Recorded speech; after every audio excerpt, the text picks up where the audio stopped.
that the IMF's Executive Board approved the completion of the second review of Ghana's 3-year IMF-supported program on Friday, June 28. This triggers an immediate release of $360 million, bringing total disbursements since May last year to about $1.6 billion. Ghana has truly come a long way. Confronted with a severe economic and financial crisis in 2022, the Ghanaian authorities embarked on a comprehensive reform program aimed at restoring macroeconomic stability and debt sustainability and laying the foundations for a robust and inclusive recovery. The progress Ghana has made is impressive. On the fiscal front, to bring public finances back on a sustainable track, the government has continued to adjust the policy stance. The government's primary balance improved by 4 percentage points of GDP last year, which is quite remarkable. It is set to improve by another 1 percentage point this year, with Ghana posting a primary balance surplus. In other words, revenue will exceed non-interest expenditure for the first time in almost a decade. This has been achieved by mobilizing additional domestic revenue and by streamlining and improving the efficiency of public spending.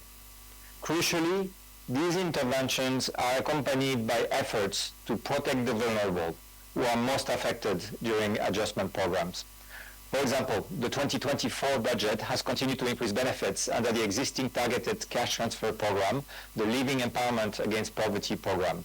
It also boosted allocations toward the school feeding and other key programs. To foster durable fiscal consolidation and increase resilience against shocks, ambitious structural reforms are being implemented. And these reforms span tax policy, revenue management, public financial management, and are also addressing inefficiencies in the energy and cocoa sector. The government has made significant headways in its debt restructuring strategy. Most recently, the government's agreement with Ghana's Official Creditor Committee under the G20 Common Framework on a memorandum of understanding formalizing the agreement in principle reached last January was a key milestone. And so was the agreement in principle reached with representatives of Eurobond holders.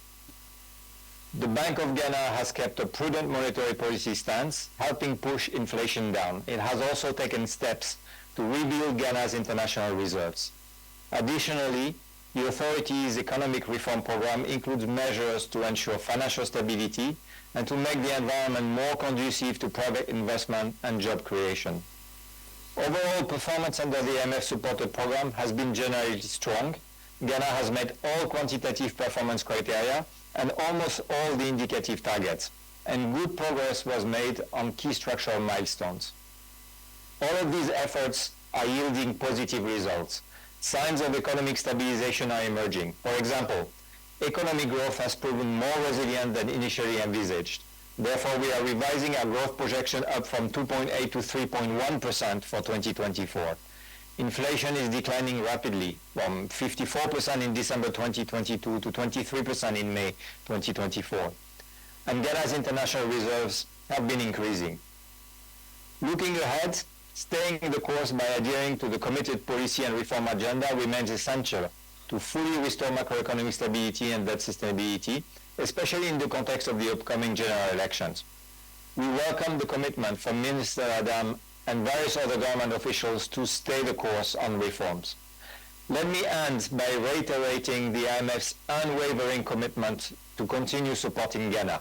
The completion of the second review marks another important milestone in the journey to recovery and towards building a flourishing economy that uplifts every Ghanaian.